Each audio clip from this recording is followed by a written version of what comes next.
والصلاة والسلام على سيد الأنبياء والمرسلين وعلى آله وأصحابه وعلى كل من تبعهم إلى يوم الدين. أما بعد، قال النبي صلى الله عليه وسلم: نزل الله امرأ سمع مقالتي فحفظها ووعاها وأداها كما سمعها، أو كما قال عليه الصلاة والسلام. محترم سامعین کرام، اس محفل کے مناسبت سے ایک حدیث پاک میں نے اس وقت پڑھی ہے. اس حدیث پاک میں جناب نبی کریم علیہ الصلاۃ والتسلیم نے ایک دعا ارشاد فرمائی ہے. دعا یہ ہے کہ نزل اللہ امرأ، اللہ تعالی اس بندے کو تر و تازہ رکھے، اس بندے کو شاداب رکھے، خوش رکھے، کامیاب کرے. یہ اس دعا کا، اس لفظ کا مفہوم ہے. یہ دعا دراصل تعلق رکھتی ہے ان لوگوں کے ساتھ جو اپنی زندگی کو دین کی، خاص طور پر احادیث کی خدمت میں مصروف رکھتے ہیں. فرمایا سمع مقالتی، یہ میری دعا ہے اس آدمی کے لیے جو میری بات سنے، فحفظها، پھر اسے یاد کرے، وَأَدَّاهَا، پھر اسے آگے بیان بھی کرے. کما سمعها، بیان بھی ایسے کرے جیسے اس نے سنا ہے، اس میں کوئی کمی بیشی نہ کرے، بیان میں کوئی اس میں غلط چیز نہ ملائے. تو ایسے بندے کے لیے نبی اکرم صلی اللہ علیہ وسلم دعا دے رہے ہیں، اللہ تعالیٰ اس کو شاداب رکھے، تر و تازہ رکھے. یہ جو نظرت ہے،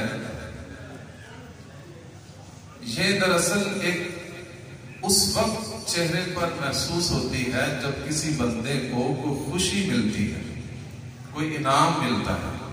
ابھی آپ کے سامنے طلباء کو انعامات ملیں گے تو ان کی پوری محنت پر جو ان کو جب انعامات دیا جائے گا تو ان کے چہرے پہ خاص چمک ہوگی جو آپ کو محسوس ہوگی. اسے کہتے ہیں نظرت. تو گویا کہ نبی اکرم صلی اللہ علیہ وسلم ایسے لوگوں کے لیے یہ دعا دے رہے ہیں کہ قیامت کے دن اللہ ان کو انعامات سے نوازے، اور ساری انسانیت میں جب ان کو انعامات مل رہے ہوں گے تو اس وقت ان کے چہروں پہ خاص چمک ہوگی جو دیکھنے کے قابل ہوگی. قیامت کے دن جو لوگوں کی حالت ہوگی قرآن پاک میں، ان کو دو طرح کے علامات بیان کی گئی ہیں. فرمایا کہ کچھ لوگ ایسے ہوں گے کہ وجوہ یومئذ مسفرہ ضاحکۃ مستبشرہ، ایسے چہرے ہوں گے جو چمک رہے ہوں گے، ہنس رہے ہوں گے، اور ان کے چہروں کی چمک سے اور ان کی ہنسی سے ایسے نظر آئے گا کہ یہ ساری زندگی گزار کر اب کامیابی پا چکے ہیں. لیکن اس کے مقابلے میں کچھ لوگ ایسے ہوں گے کہ جن کے چہرے سیاہ ہوں گے، چہروں پہ غبار پڑی ہوگی، اور یہ اس وقت کیفیت ہوتی ہے جب بندے کو ناکامی کا سامنا کرنا پڑتا ہے. تو نبی اکرم صلی اللہ علیہ وسلم گویا کہ دعا میں ان احادیث کو یاد کرنے والے بیان کرنے والے، اس کو یاد رکھنے کی محنت کرنے والے، محفوظ کرنے والوں کے لیے دعا دے رہے ہیں کہ اللہ ان کے چہروں کو چمکتا رکھے دنیا میں بھی اور آخرت میں بھی، یعنی وہ کامیاب ہو جائیں گے اور وہ آخرت میں جب ان کو کامیابی ملے گی پھر کبھی ناکامی نہیں ہوگی۔ تو یہ حدیث پاک کا پڑھنا، پڑھانا، اسے یاد رکھنا، اسے آگے پہنچانا، اس پر نبی اکرم صلی اللہ علیہ وسلم جو صادق و مصدوق ہیں ان کی زبان اقدس سے دعاؤں کا ایک سلسلہ مل رہا ہے ان لوگوں کے لیے۔ آج جو بچے بچیاں اس دین کی محنت کر کے اور مثلاً قرآن پاک کو یاد کر رہے ہیں، حدیث پاک کو یاد کر رہے ہیں اور اس کو پھر آگے پہنچانے کی نیت سے یہ ذخیرہ لے کر جا رہے ہیں، اسے محفوظ کر رہے ہیں، تو ایسے لوگوں کے لیے نبی اکرم صلی اللہ علیہ وسلم کی دعا ایک بہت بڑا اعزاز ہے۔ پھر آگے ارشاد فرمایا کہ رب حامل فقہ او عام سامع او کما قال علیہ السلام۔ کبھی کبھی ایسا ہوتا ہے کہ جو بندہ خود حدیث یاد کر رہا ہے یا کوئی بھی دین کی بات محفوظ کر رہا ہے، یاد کر رہا ہے، وہ اتنا سمجھتا نہیں ہے جتنا کہ جس تک وہ پہنچا دیتا ہے وہ اس کو زیادہ سمجھ لیتا ہے۔